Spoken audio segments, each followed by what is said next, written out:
రాజ్యమేది లేదు గాని రాణిలాగా చూసుకుంటా, కోట కట్టలేను గాని కళ్ళల్లో నిన్నే దాచుకుంటా.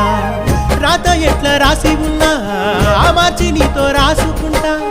స్వర్గమంటూ ఉన్నదంటే అది నీతోనే ప్రతిరోజు పంచుకుంటా. నిన్ను గన్న మీ నాన్న కన్నా అల్లారు ముద్దుగా సాదుకుంటా. నీకు కోపం వస్తే కొంత దూరం ఉంటా, నువ్వు గీత గీస్తే నేను దాటనంట. కంట నీరు కంటి రెప్ప దాటకుండా కాటుకై కావలుంటా. రాంబాయి నీ మీద నాకు మనసాయనే, ఏనాడు నిన్ను వీడిపోని నీడైతనే.